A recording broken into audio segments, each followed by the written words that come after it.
Hello everyone. आज के इस डिस्कशन में हम लोग करंट अफेयर स्पेशल टेस्ट के क्वेश्चन नंबर 21 ऑनवर्ड्स से हम लोग डिस्कस करेंगे। तो पहला क्वेश्चन यानी question number 21, the battle of belongings किसकी रचना है? Option A S Jaishankar, option B Ruskin Bond, option C Shashi Tharoor, option D N K Singh. तो इसका सही जवाब है option C Shashi Tharoor. The battle of belongings Shashi Tharoor की नई कृति है। अगला प्रश्न है, नवंबर 2020 में तमिलनाडु एवं पुडुचेरी से टकराने वाला तूफान कौन सा है? Option A Nargis, option B Nishar, option C Nigar, option D Nivar. तो इसका सही जवाब है ऑप्शन डी निवार। अगला प्रश्न है, किस राज्य सरकार ने विवाह के लिए गैर कानूनी धार्मिक रूपांतरण पर प्रतिबंध लगाने के लिए अध्यादेश जारी किया है? Option A Bihar, option B Gujarat, option C Punjab, option D Uttar Pradesh. तो इसका सही जवाब है ऑप्शन डी उत्तर प्रदेश। अगला प्रश्न है, अंतर्राष्ट्रीय छात्रों, एनआरआई और भारतीय पर्यटकों को सरकारी सेवाओं का लाभ उठाने में मदद करने हेतु केंद्रीय आईटी मंत्री ने किस सरकारी एप्लीकेशन का अंतर्राष्ट्रीय संस्करण जारी किया? Option A Aarogya Setu, option B Umang, option C भीम, ऑप्शन डी डिजिलॉकर। तो इस प्रश्न का सही जवाब है ऑप्शन बी उमंग ऐप। तो उमंग ऐप का full form unified mobile application for new age governance है। यह मोबाइल ऐप केवल एक ही प्लेटफॉर्म का उपयोग करके व्यक्तियों को केंद्रीय, राज्य और स्थानीय सरकारी सेवाओं तक पहुंच प्रदान करने के लिए डिज़ाइन किया गया है।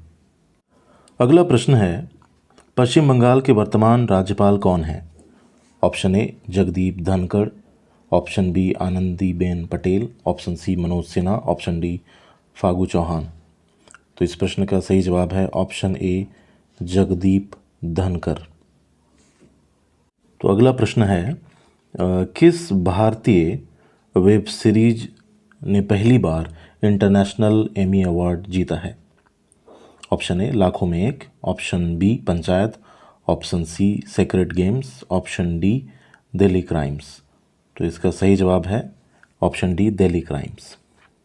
तो इंटरनेशनल एमी अवार्ड्स में नेटफ्लिक्स की भारतीय सीरीज दिल्ली क्राइम जो निर्भया कांड पर आधारित थी, इसको बेस्ट ड्रामा सीरीज़ का अवार्ड मिला है। अगला प्रश्न है, आईपीएल 2020 में किस खिलाड़ी ने पर्पल कैप जीता? Option A KL Rahul, option B Kagiso Rabada, option C Jasprit Bumrah, option D Shikhar Dhawan. तो इसका सही जवाब है option B Kagiso Rabada. Kagiso Rabada ने इस बार आईपीएल में 30 विकेट चटकाए।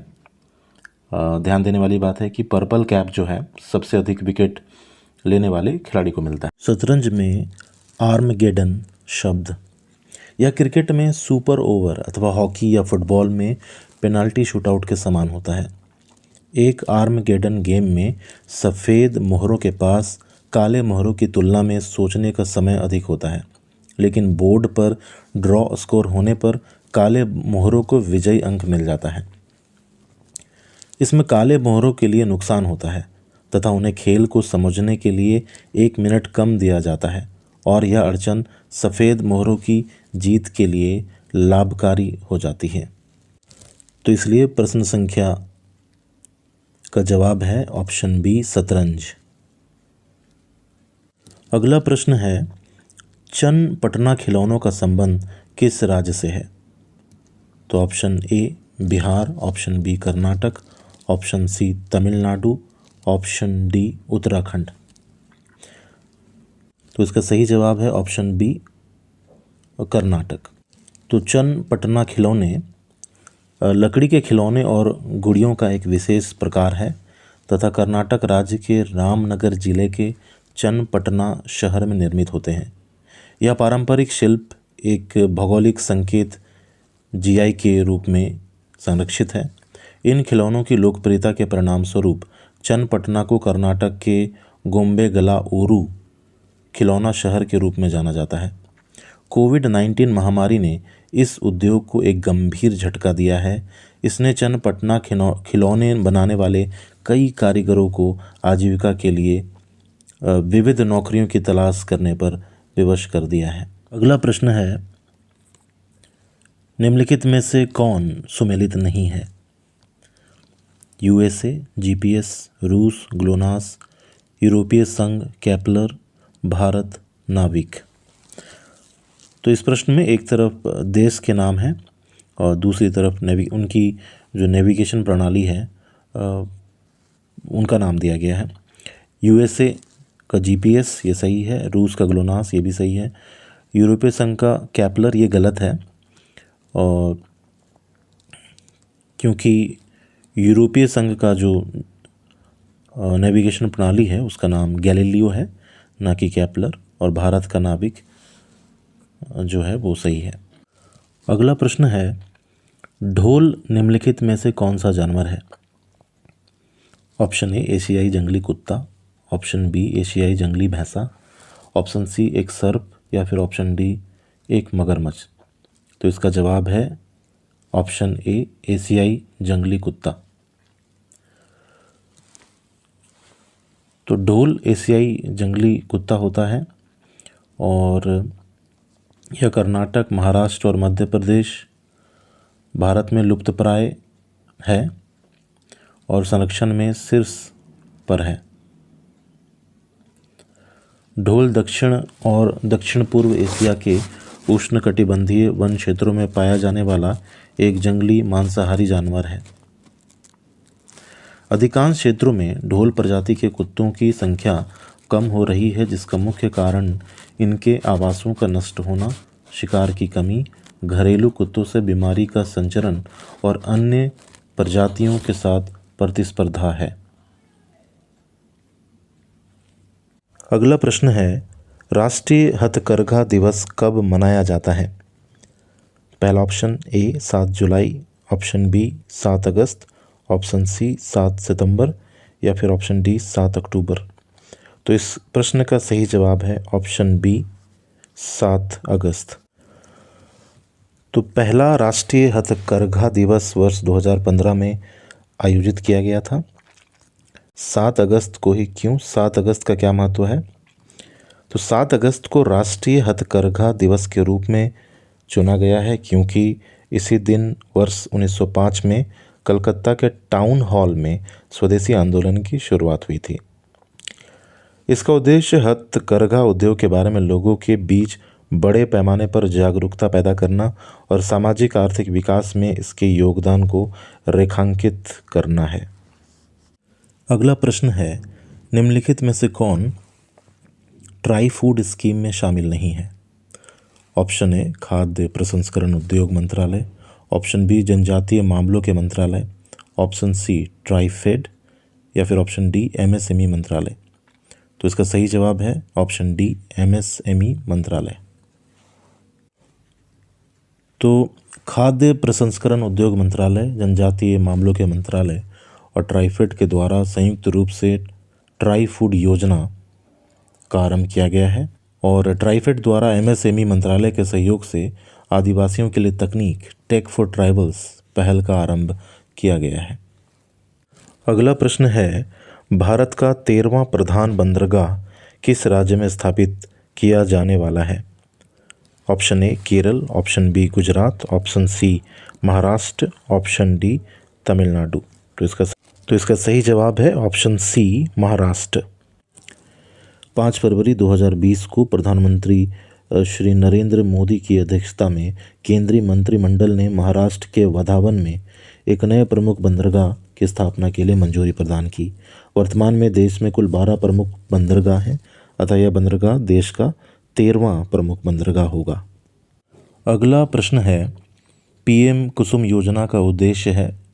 ऑप्शन ए सिंचाई के लिए किसानों की मानसून पर निर्भरता कम करना, ऑप्शन बी ऋण के लिए किसानों की साहूकारों पर निर्भरता में कमी करना, ऑप्शन सी भारत में फूलों की खेती का संवर्धन, या फिर ऑप्शन डी किसानों की डीजल और केरोसिन पर निर्भरता समाप्त करना तथा पंप सेटों को सौर ऊर्जा से जोड़ना। तो इसका सही जवाब है ऑप्शन डी, यानी किसानों की डीजल और केरोसिन पर निर्भरता समाप्त करना तथा पंप सेटों को सौर ऊर्जा से जोड़ना। अगला प्रश्न है, भारत के किस राज्य में वन्य जीव अभयारण्य सबसे अधिक संख्या में है? Option A Karnataka, option B Tamil Nadu, option C Maharashtra, option D Madhya Pradesh. तो इसका सही जवाब है ऑप्शन डी मध्य प्रदेश। देश में सर्वाधिक वन्यजीव अभयारण्य मध्य प्रदेश में है। मध्य प्रदेश में कुल 25 वन्यजीव अभयारण्य हैं। अगला प्रश्न है 2011 की जनगणना के अनुसार भारत के किस राज्य के आदिवासियों की आबादी का प्रतिशत उसकी कुल आबादी की तुलना में सबसे अधिक है? Option A Arunachal Pradesh, option B Nagaland, option C Mizoram, option D Meghalaya. तो इसका सही जवाब है ऑप्शन सी मिजोरम। तो मिजोरम में अनुसूचित जनजाति का प्रतिशत है 94.4%, नागालैंड में 86.5%, मेघालय में 86.1% और अरुणाचल प्रदेश में 68.8% है। अगला प्रश्न है कि स्प्रुट SDM-1 लाइट टैंक भारत किस देश से खरीदेगा? तो ऑप्शन है option A Russia, option B France, option C USA या फिर डी इजराइल। तो इसका उत्तर है ऑप्शन ए रशिया। अगला प्रश्न है कि नगरनार स्टील प्लांट अभी हाल में चर्चा में था, यह किस राज्य में स्थित है? Option A Madhya Pradesh, option B Chhattisgarh, option C Bihar या फिर ऑप्शन डी झारखंड। तो इसका सही जवाब है ऑप्शन बी छत्तीसगढ़। अगला प्रश्न है FTII यानी कि film and television institute of India के नए चेयरमैन नियुक्त किए गए हैं, वो कौन है? Option A Rajkumar Hirani, option B Shekhar Kapoor, option C Ken Ghosh या फिर ऑप्शन डी परेश रावल। तो इसका सही जवाब है ऑप्शन बी शेखर कपूर। अगला प्रश्न है कि निम्नलिखित में से कौन सा ऐप पर्यटन मंत्रालय द्वारा जारी किया गया है? ऑप्शन ए नमस्ते, ऑप्शन बी अतुल्य, ऑप्शन सी साथी या फिर ऑप्शन डी भारतम। तो इसका सही जवाब है ऑप्शन सी साथी। अगला प्रश्न है फॉलो द महात्मा कैंपेन किस देश ने शुरू किया है? Option A Netherlands, option B Bharat, option C South Africa, option D America. तो इसका सही जवाब है ऑप्शन ए नीदरलैंड। अगला प्रश्न है हाल ही में सुर्खियों में रही स्वामित्व योजना किस केंद्रीय मंत्रालय की एक नई पहल है? ऑप्शन ए शहरी विकास मंत्रालय, ऑप्शन बी पंचायती राज मंत्रालय, ऑप्शन सी कपड़ा मंत्रालय या फिर ऑप्शन डी रेल मंत्रालय। तो इस प्रश्न का सही जवाब है ऑप्शन बी पंचायती राज मंत्रालय। अगला प्रश्न है भारत सरकार द्वारा जारी किए गए सॉवरेन गोल्ड बॉन्ड में कोई व्यक्ति अधिकतम कितनी मात्रा में सोना ले सकता है? Option A 1 kilogram, option B 2 kilogram, option C 3 kilogram या फिर ऑप्शन डी 4 किलोग्राम। तो इस प्रश्न का सही जवाब है ऑप्शन डी 4 किलोग्राम। अगला प्रश्न है ऑस्कर अवार्ड में बेस्ट डॉक्यूमेंट्री फीचर फिल्म का अवार्ड किस फिल्म को मिला? तो पहला ऑप्शन है American factory, option B parasite, option C 1917, option D joker. तो इसका सही जवाब है ऑप्शन ए अमेरिकन फैक्ट्री। अगला प्रश्न है चिकित्सा के क्षेत्र में 2020 का नोबेल पुरस्कार हार्वे जे ऑल्टर और चार्ल्स एम राइस के साथ किसे मिला है?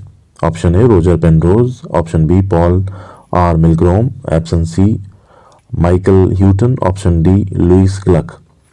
तो इस प्रश्न का सही जवाब है ऑप्शन सी माइकल ह्यूटन। अगला प्रश्न है हाल ही में प्रकाशित पुस्तक adventures of daredevil democratic किससे संबंधित है? Option A Narendra Modi, option B Atal Bihari Vajpayee, option C Biju Patnaik या फिर ऑप्शन डी सोनिया गांधी। तो इस प्रश्न का सही जवाब है ऑप्शन सी बीजू पटनायक। भारत का प्रथम डायनासोर म्यूजियम तथा जीवाश्म पार्क कहाँ स्थापित किया गया है? Option A Gujarat, option B Madhya Pradesh, option C Jharkhand या फिर ऑप्शन डी महाराष्ट्र। तो इसका सही जवाब है ऑप्शन ए गुजरात। भारत का प्रथम डायनासोर म्यूजियम तथा जीवाश्म पार्क गुजरात में स्थापित किया गया है। अगला प्रश्न है हाल ही में DRDO ने अभ्यास का सफल परीक्षण किया, अभ्यास क्या है? Option A surface to air missile, option B surface to surface missile, option C high speed drone या फिर ऑप्शन डी एक सैटेलाइट। तो इस प्रश्न का सही जवाब है option C high speed drone. अगला प्रश्न है गंगा अवलोकन क्या है जो हाल फिलहाल में सुर्खियों में था?